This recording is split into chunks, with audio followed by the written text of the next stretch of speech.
ഇപ്പോൾ പാലക്കാട് നിന്നും ഏറ്റവും പുതിയ വിശദാംശങ്ങളുമായി ബി ശ്രീകുമാർ നമ്മോടൊപ്പം ചേരുകയാണ്. ശ്രീകുമാർ, രാഹുൽ മാങ്കൂട്ടത്തിലിന്റെ വിജയം എങ്ങനെ നോക്കിക്കാണുന്നു? മറ്റ് വിശദാംശങ്ങൾ എന്തൊക്കെയാണ്?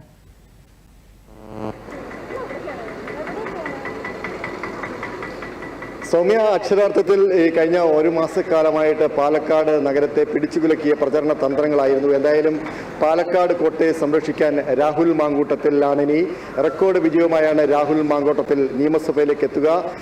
ഷാഫി പറമ്പിലിന്റെ പിൻഗാമിയായിട്ട് രാഹുൽ മാങ്കൂട്ടത്തിൽ ഏതാണ്ട് 18,800 പരം വോട്ടുകളുടെ ഭൂരിപക്ഷത്തോടുകൂടി വിജയിച്ചിരിക്കുന്നു. 2011 അതുപോലെ തന്നെ 2016 2021 ഒക്കെ ഷാഫി പറമ്പിൽ നേടിയ വിജയത്തേക്കാൾ മികച്ച ഒരു വിജയമാണ് രാഹുൽ മാങ്കൂട്ടത്തിൽ നേടിയിരിക്കുന്നത്. നമുക്ക് അല്പം മുമ്പ് ഈ പറയുന്ന വിജയാഘോഷ പ്രകടനങ്ങളൊക്കെ നഗരം ചുറ്റി നടക്കുകയുണ്ടായി. ഇതിപ്പോൾ സ്റ്റേഡിയം ഗ്രൗണ്ടിൽ അവസാനിക്കുകയാണ്. എന്തായാലും ഈ കണക്കിൽ ഇനിയിപ്പോൾ ദിവസങ്ങളൊക്കെ ഈ മൂന്ന് മുന്നണികളെ സംബന്ധിച്ചിടത്തോളം വലിയ നിർണായകമാണ്. ഈ പറഞ്ഞ പോലെ കണക്കുകളൊക്കെ പരിശോധിക്കുകയാണെങ്കിൽ 2021 ഏതാണ്ട് ഇടതുമുന്നണിക്ക് 25.64% കിട്ടിയിരുന്നത്. എന്നാൽ ഈ തെരഞ്ഞെടുപ്പിൽ, ഈ ഉപതെരഞ്ഞെടുപ്പിൽ ഏതാണ്ട് 27%, ഏതാണ്ട് 2% അടുത്തുള്ള ഒരു വർധനവുണ്ടായി. മറ്റൊന്ന് UDFിന്റെ കാര്യത്തിലാണ്. UDF കഴിഞ്ഞ തവണ 38.06%, ഇക്കുറി അത് 42.27%, ഏതാണ്ട് 4% വർധനയുണ്ടായിരിക്കുന്നു. കഴിഞ്ഞ തവണ രണ്ടാം സ്ഥാനത്തെത്തിയ NDA ഏതാണ്ട് 35.34% നേടിയിരുന്നു. ഈ തെരഞ്ഞെടുപ്പിൽ ഏതാണ്ട് 28.63% കുറഞ്ഞിരിക്കുന്നു എന്നുള്ളതാണ് ഏറ്റവും പ്രധാനപ്പെട്ട കാര്യം. ഏതാണ്ട് 7%, 6%, 7% ഇടയ്ക്കുള്ള ശതമാനത്തിലേക്ക് താന്നിരിക്കുന്നു NDA. അതിൽ ഒരുപാട് കാര്യങ്ങൾ ചർച്ച ചെയ്യേണ്ടതുണ്ട്. എന്തായാലും UDFിനെ സംബന്ധിച്ചിടത്തോളം വലിയൊരു ആത്മാഭിമാനമുള്ള ഒരു വിജയമാണ്.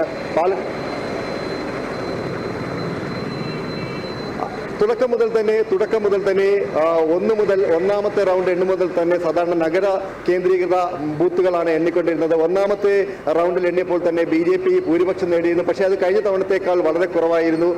രണ്ടാമത്തെയും മൂന്നാമത്തെയും റൗണ്ടുകൾ, നാലാമത്തെയും എണ്ണിക്കൊണ്ടപ്പോൾ വീണ്ടും രാഹുൽ മാങ്കൂട്ടത്തിൽ വന്നു. പകരം അഞ്ചാമത്തെ റൗണ്ട് മുതൽ BJP ലീഡ് ഉയർത്തി, ലീഡിലേക്ക് വന്നു. ഏതാണ്ട് 900 വോട്ടുകൾ നേടി. ആറാമത്തെ റൗണ്ടായപ്പോൾ അത് 400 വോട്ടുകളായി കുറഞ്ഞു. പിന്നെ ഏഴാം റൗണ്ട് മുതൽ രാഹുൽ മാങ്കൂട്ടത്തിന് തിരിഞ്ഞു നോക്കേണ്ടി വന്നില്ല. അടിവച്ച് കയറ്റമായിരുന്നു. അങ്ങനെ 1000, 2000, 5000 അങ്ങനെ കയറി അവസാനം 10000 കടന്നു. എന്നാൽ 11, 12, 13 റൗണ്ടുകളിൽ ഇടതുമുന്നണി സ്ഥാനാർത്ഥി P സരിൻ ഒന്നാമതെത്തി. ഇടതുകൊട്ടകൾ ഇപ്പോഴും ഇടതുകൊട്ടകളാണെന്ന് തന്നെ തെളിയിച്ചിരിക്കുന്നു. 11, 12, 13 റൗണ്ടുകളിൽ ഇടതുമുന്നണി സ്ഥാനാർത്ഥി P സരിനാണ് ഒന്നാം സ്ഥാനത്തെത്തിയത്. ആ സമയത്ത് രണ്ടാം സ്ഥാനത്തെത്തിയെങ്കിൽ പോലും പക്ഷേ മൊത്തം വോട്ടിന്റെ കണക്കെടുത്തപ്പോൾ BJP NDA സ്ഥാനാർത്ഥി രണ്ടാം സ്ഥാനത്തെത്തിയിരിക്കുന്നു. അങ്ങനെ വലിയ ഒരു പോരാട്ടമായിരുന്നു കാഴ്ചവെച്ചത്. വിവാദങ്ങളിൽ നിന്ന് വിവാദങ്ങളിലേക്ക് നീങ്ങിയ ഒരു തെരഞ്ഞെടുപ്പ്. ഒട്ടേറെ വിഷയങ്ങൾ, രാഷ്ട്രീയത്തിനപ്പുറമുള്ള വിവാദങ്ങളാണ് ചർച്ച ചെയ്യുന്നത്. എന്തായാലും വലിയ ഒരു ആവേശമാണ് UDFിന് നൽകിയിരിക്കുന്നത്.